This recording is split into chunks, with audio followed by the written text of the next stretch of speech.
Yeah, hi there. Yeah, this is Zen Dude Fitness, the jump rope hotline. Oh, interesting. Oh, you're new to jumping rope. Congrats on the journey, my dude. Hell yeah. So what seems to be the problem? Ah, very interesting. Okay, so you think because you're a beginner that you're not going to learn how to be able to jump rope? Ha. Ha. Brandon, we have another one. Ha. We have another one that thinks you're not going to be able to jump.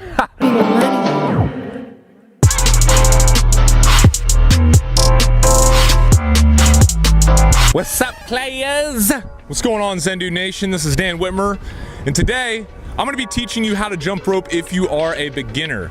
Now, we have released a video on how to jump rope, 6 basic steps. It's linked up, check that out if you haven't already.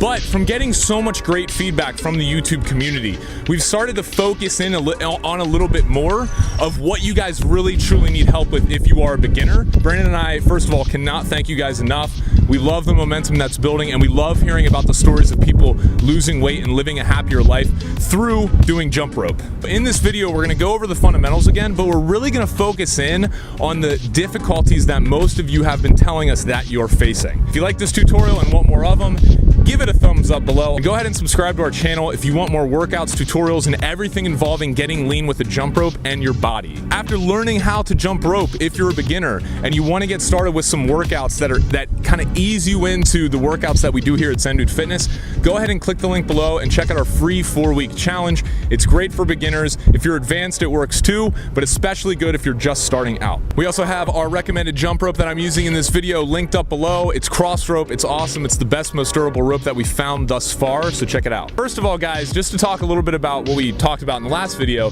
you want to measure your rope properly. So just a rule of thumb, when you're measuring your rope or when you're picking it, I want you to step in the middle of it like you see here, pull it up to the sides, like right under your armpit, and the rope cable should actually be right around the nipple area, the upper chest area. This is a rule of thumb. You want to pick a rope that is 3 feet taller than your height. So I'm 6'3", so every rope that I use is right around 9 feet 3 inches. As you can see here, as I'm just doing regular bounce, I'm up on my toes. My feet are not coming more than an inch or two off the ground. My knees are bent slightly, cushioning my impact so my joints don't get hurt. My elbows are in, and my hands are jutting out to the sides of my hips, and my wrists are controlling everything.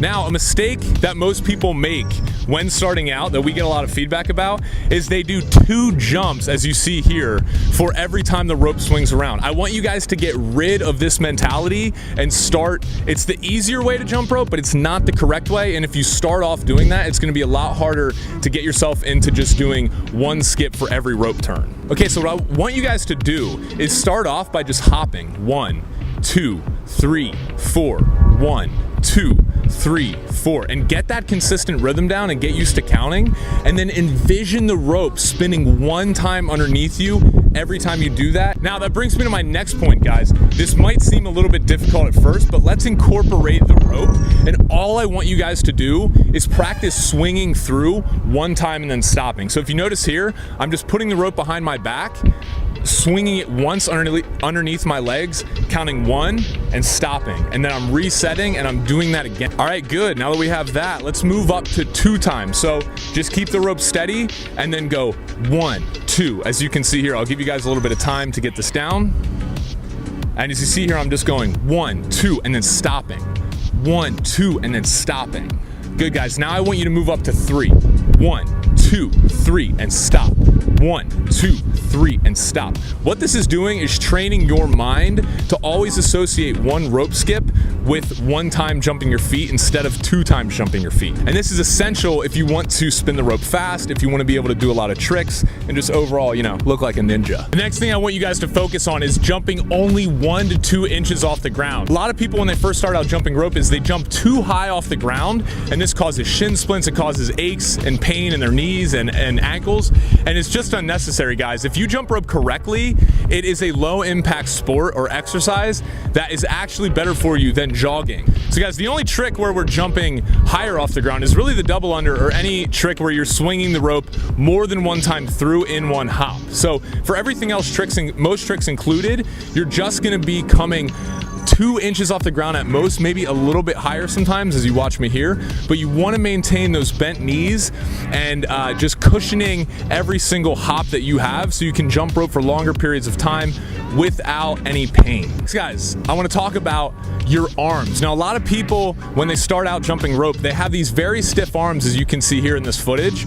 And what this does is it does not allow the rope to be tight when spinning around them. So they're really working their shoulders super hard. But the problem is there's no forearm or wrist action, so the rope is not spinning around tight.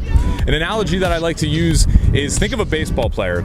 If there's a pitcher and he has the ball like this and he's throwing it with a straight arm, first of all, he's not going to be able to throw it that hard, and he's probably not going to have that much accuracy, as opposed to if he winds up like this and coils it and kind of spins his arm around and throw it. You can throw it much faster if you bend your arm. The same applies to jumping rope. You're not going to be able to spin the rope fast and keep it tight if your arms are super stiff like this.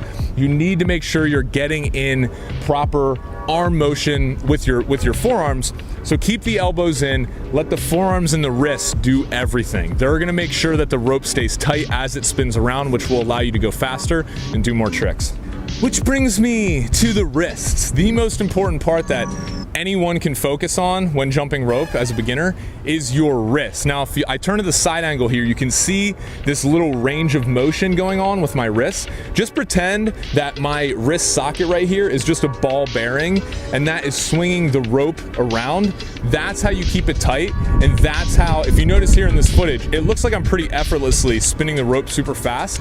It's all my wrists. I'm treating my wrist just like a ball bearing while slightly bending my arms at 90-degree angles to keep the rope tight. Putting all this together, when you start out practicing, I think it's super important for beginners not to go 5 to 6 times a week like Brandon and myself do now, and like many of our other advanced jump ropers do. I'd recommend, like I said, starting out with the 4-week challenge and just doing 2 to 3 workouts per week and having at least 1, maybe 2 rest days in between your workouts to save your body from the pain or some of the shin splints and aches that can come along when you're starting to jump rope.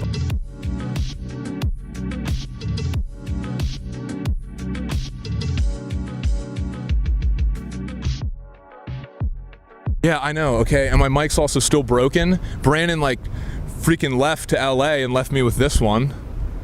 What a friend, huh? Calls me his brother. I don't know where the brotherhood is there, you know? Whatever.